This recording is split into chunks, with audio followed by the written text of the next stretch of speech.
Welcome to the channel Catch Life with a Bob. Hello guys, welcome back to the channel. सबसे पहले आप सबको happy Chaitra Navratri. Mata Rani सबको bless करें। नवरात्रि के फर्स्ट दिन पे बहुत सारी तैयारी होती है, बहुत सारे काम होते हैं जो करने होते हैं। तो मैं सबसे पहले नहा धो के मंदिर में आ गई थी। मैंने पूजा के बर्तन निकाल लिए थे। ये पीतल के बर्तन है जो मैं भोग प्रसाद के लिए यूज करती हूँ। और ये एक तांबे का हवन कुंड है, मैंने लास्ट ईयर मंगाया था, आपके साथ शेयर भी किया था। और इसी को मैं अभी हवन के लिए यूज करूंगी। तो ये सारी चीजें मैंने निकाल ली थी। वैसे तो मैं सारे त्योहारों की तैयारी पहले ही करके रखती हूँ, इस बार भी करी है मैंने और बहुत स्पेशल तैयारी करी है। इस बार मैंने आपके साथ ब्लॉग में शेयर भी किया था। तो ये मुझे बनाना था एक बैकड्रॉप, क्योंकि मैंने सोचा था इस बार मैं नवरात्रों पे माता रानी के लिए एक बैकड्रॉप तैयार करूंगी। तो उसी को मैंने यहाँ पर बनाया था। और इसके साथ ही भगवान जी को स्नान भी कराना होता है। कोई भी खास त्योहार होता है तो हमेशा मैं भगवान जी को सारे स्नान कराती हूँ। संडे का दिन था, हस्बैंड की भी छुट्टी थी, तो मैंने उनको बोला कि वो भगवान जी को स्नान कराएंगे, तब तक मैं बाकी काम कर लूंगी। मेरी मम्मा भी आई हुई थी, तो हम सबने साथ में मिलकर नवरात्रि के पहले दिन की पूजा करी थी। वैसे तो ये सारी प्रिपरेशन मुझे एक दिन पहले करनी थी, बट टाइम नहीं मिला था, तो बैकड्रॉप वगैरह नहीं लग पाया था। क्योंकि इस बार मैंने कुछ स्पेशल तैयारी की माता रानी के नवरात्रों के लिए, तो उसमें बिजी हो गई थी। वैसे तो मंदिर के ये सारे काम मैं खुद ही करती हूँ, बट नवरात्रि का पहला दिन था, बहुत सारी चीजें होती हैं करने के लिए। तो मैंने अपने हस्बैंड की हेल्प ले ली, बिकॉज मेरी तबीयत कुछ ठीक नहीं लग रही थी, काफी लो फील हो रहा था।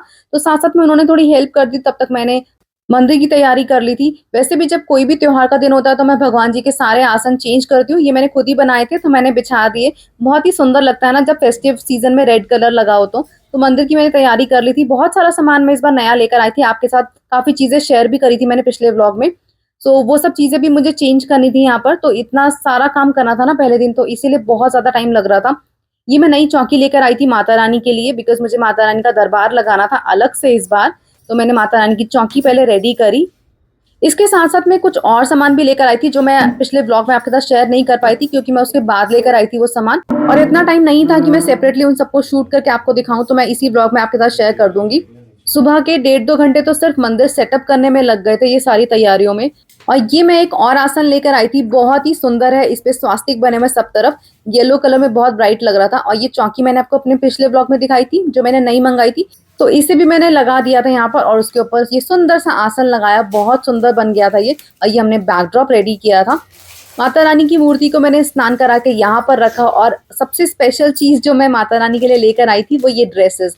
मैं बहुत सारी ड्रेसेस लेकर आई थी, एक एक दिन आपको दिखाऊंगी जैसे जैसे मैं रेडी करूंगी माता रानी को। तो ये सबसे पहले दिन का माता रानी का बहुत ही ब्यूटीफुल सा लहंगा।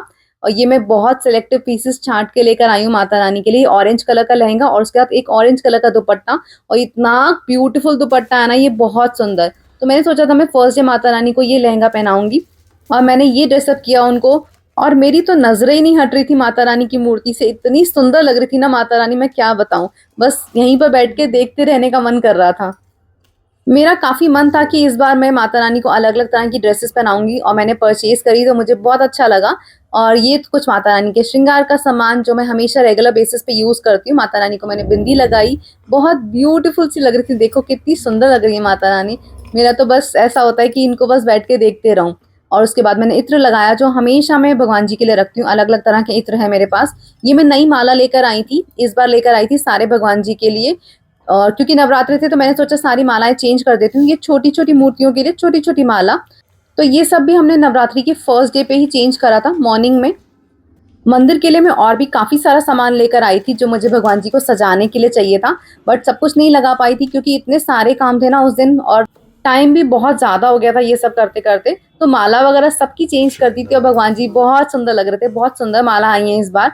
और मैं शिव जी के लिए पर्टिकुलरली रुद्राक्ष की माला लेकर आई थी, तो मैंने शिवलिंग पे वो लगाई, बहुत सुंदर लगा मुझे। और उसके बाद मैंने कलश स्थापना करी, बिकॉज ये एक मेजर काम है नवरात्रि के दिन जो हम पहले दिन करते हैं। तो कलश स्थापना करने के बाद मैंने बाकी जो माता रानी के दरबार के लिए तैयारी करनी थी वो साथ में करी। देखो वैसे तो हर त्योहार बहुत खास होता है, बहुत स्पेशल होता है, लेकिन नवरात्रि मेरे लिए कुछ ज्यादा स्पेशल होती है। मुझे माता रानी की सेवा करना, माता रानी की पूजा करना बहुत अच्छा लगता है, जो मैं हमेशा मतलब बचपन से करती आई हूँ। तो मैंने सारी तैयारी करी, और ये सारी तैयारी ना मैं अपने मन से करती हूँ। मैंने ना कहीं देखा, ना कोई किसी ने मुझे बताया। बस जो मुझे अच्छा लगता है ना वो मैं करने की कोशिश करती हूँ, कि बस मैं वो कर पाऊँ। और यही सब चीजें मुझे ना बहुत सुकून देती हैं, बहुत अच्छा लगता है।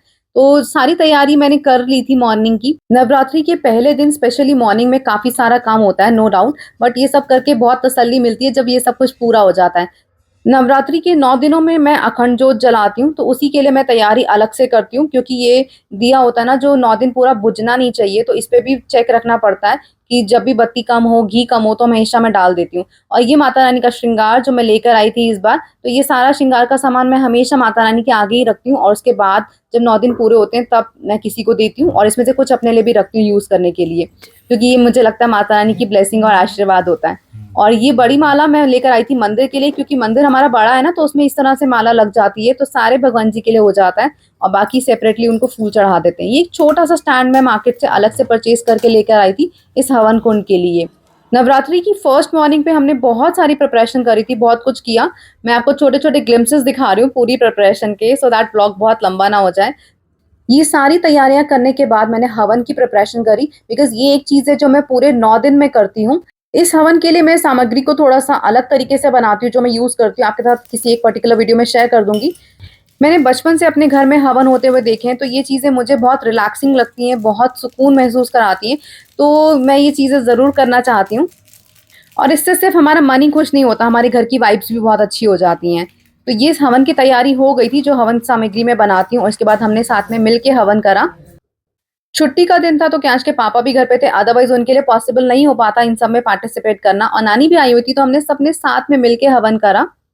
अपने इतने एक्सपीरियंसेस से मैंने ये ज़रूर सीखा है कि हमें वो चीज़ ज़रूर करनी चाहिए जो हमारे मन को शांत रख सके, हमें सुकून दे सके। तो ये सब चीज़ें मुझे बहुत अच्छी लगती हैं। This is one of the things जो मुझे एक्चुअल में बहुत रिलैक्स फ़ील कराता है, मुझे बहुत अच्छा लगता है, और मैं ये पाठ पूजा ना बहुत तसल्ली से करती हूँ।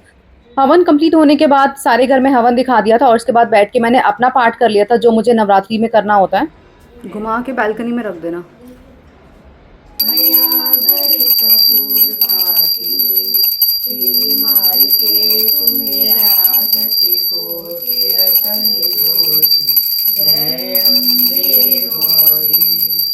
लास्ट में हमने माता रानी की आरती करी, और देखो मंदिर इतना सुंदर लग रहा है, भगवान जी इतने सुंदर लग रहे हैं ना, मैं क्या बताऊं। और इसके साथ ही मेरी मॉर्निंग की पूजा खत्म हुई। एक्चुअली मॉर्निंग नहीं, आफ्टरनून हो गया था। ये सब करते करते ना 1 बज गए थे। 1 बजे जाके सारा मेरा पूजा जो है पहले दिन की मॉर्निंग वाली वो खत्म हुई। नवरात्रे हो या कोई भी त्योहार की पूजा हो, मैं तब तक पानी नहीं पीती हूँ जब तक मैं पूरी अपनी पूजा खत्म नहीं कर लेती हूँ। तो ये सब करते हुए मुझे 1 बज गए थे, तो उसके बाद ही मैंने पानी पिया था, और तो मेरा फास्ट भी था, तो मैंने बाद में ही पानी पिया था। सुबह से तो बाहर आने का टाइम नहीं मिला था, बट जब मैं आफ्टरनून में आई तो ये सारी प्रिपरेशन चल रही थी, और आज हमारी बिल्डिंग के नीचे ये सब हो रहा था ओपन ग्राउंड में, तो बहुत सारे स्टॉल्स लग रहे थे, बहुत सारी प्रिपरेशन हो रही थी। यहाँ नवरात्रि के पहले दिन का सेलिब्रेशन होना था, उसी की तैयारी चल रही थी। वैसे तो ये दूसरी साइड पे करते हैं सारी तैयारी, इस बार इन्होंने यहीं पर करा, तो ऊपर से सब कुछ दिख रहा था, बहुत अच्छा लग रहा था, कलरफुल सब कुछ। तो मैंने अपने लिए चाय ले ली थी, क्योंकि बहुत तेज भूख भी लग रही थी इस टाइम तक। तो साथ में मैंने व्रत वाले चिप्स ले लिए थे। यहाँ पर क्यांश और नानी भी नाश्ता कर रहे थे। बीच में मम्मा ने ये पूरी बेडिंग सेट कर दी थी। अब विंटर वाली बेडशीट हटा दी है, तो ये कॉटन वाली लगा दी। शाम तक ये पूरा सेटअप भी रेडी हो गया था, बहुत अच्छा लग रहा था। ऊपर से तो बहुत ही ज्यादा कलरफुल और वाइब्रेंट लग रहा था, बिल्कुल नवरात्रे वाली फीलिंग आ रही थी इसको देखकर। शाम को मुझे भोग के लिए कुछ बनाना था, तो मैंने मखाने की खीर बनाई थी, बस थोड़ी सी बनाई थी, 1 कटोरी, जो माता रानी को भोग लग जाएगा। मैया खड्ग खपरधारी, नर मुनि जन सेवत तिनके दुख हारी। ओम जय अम्बे गौरी। बोलो सांचे दरबार की जय। पहले जब मैं व्रत रखती थी तो मम्मा ही खाना बना के देती थी व्रत का, और आज भी मम्मा ने मुझे व्रत का खाना बना के दिया रात का। मुझे बहुत अच्छा लगा, मतलब बचपन वाली ना याद आ जाती है। और बस आज का व्लॉग यहीं पर एंड करते हैं, आपसे मिलेंगे नेक्स्ट व्लॉग में। तब तक के लिए अगर ये वीडियो पसंद आए तो वीडियो को लाइक एंड शेयर जरूर करना। Will see you next time, till then bye bye, जय माता दी। Thanks for watching. Bye guys.